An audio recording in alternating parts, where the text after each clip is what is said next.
Hello, Fitness is Great. This is your history video for Tuesday, April 20th. And only, 33 school days, actually 32 school days left after today.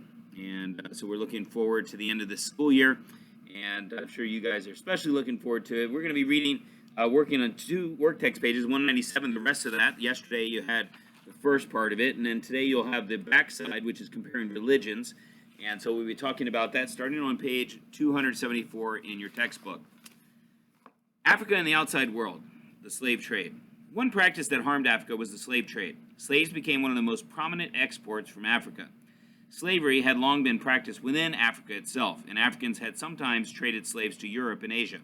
Yet the international trade of African slaves did not become widespread until the 1600s. As Europeans settled and formed colonies on the continents of North and South America, their desire for slaves increased. The slave trade had many negative cultural effects on Africa. For example, the African population declined. More than 10 million Africans were sold into slavery from the 1400s to the 1800s.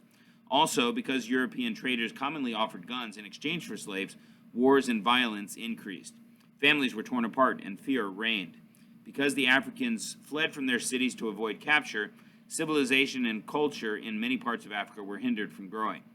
However, much more important than slavery's cultural effects was its moral injustice. Humans are created in God's image, according to Genesis 1:26 and 27. Because of this unique position, they have great value. As evidence of that, anyone who committed murder who kidnapped and sold a person in Old Testament times was put to death, or was to be put to death. In New Testament times, Jesus taught that all things, whatsoever ye would that men should do to you, do ye even so to them, in Matthew 7:12. Slave traders were not treating the Africans the way that they would want to be treated themselves. Instead, they chose to harm their fellow image bearers. On the back side there, traditional African beliefs at the top there, we'll start with that. It says, until Christianity and Islam were introduced to Africa from other nations, African religion consisted primarily of certain traditional beliefs that varied slightly from tribe to tribe. Africa's religious belief influenced every area of their lives. Many Africans still hold these beliefs today. Most Africans had a concept of a God as a supreme being, but they relied on their tradition to explain what this God was like. They believed he could be worshipped through sacrifices and offerings. Africans had much interest in the supernatural world. Supernatural is a secret word.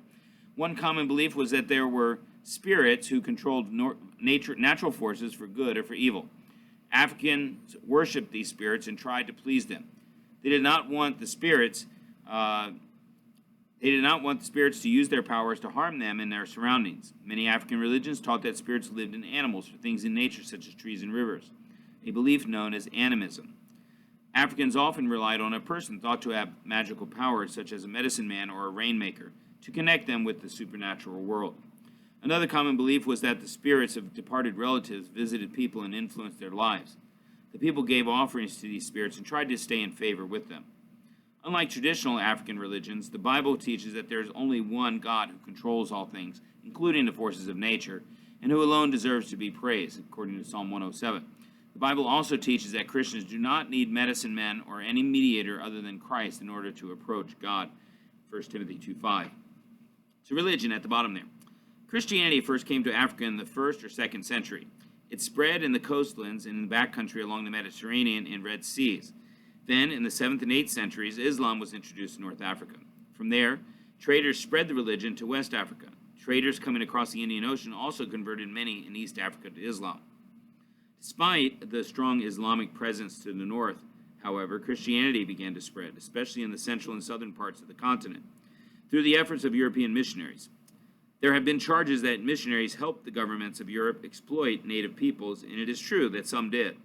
For example, one missionary deliberately mistranslated a document, causing a king in northern Africa to sign away all his land to investors. In another case, a priest deceived an illiterate person into signing a note pledging his allegiance to the King of Portugal when he thought he was signing a thank you note for a gold-backed chair. Some missionaries were harsh to the Africans or even sold them into slavery. However, there are many stories of missionaries who helped the native people. John Mackenzie, missionary to South Africa, helped a native chief protect his land from white settlers. John and Alice Harris, missionaries to the Belgian Congo, brought public attention to abuse of villagers by those involved in the rubber trade. Many missionaries spoke out against the slave trade. They also started schools so that native peoples, both men and women, rich and poor, could read the Bible for themselves. The influence of missionaries like these can be seen today in congregations of African believers. That's it for your reading for Tuesday. Have a good day. We'll see you tomorrow.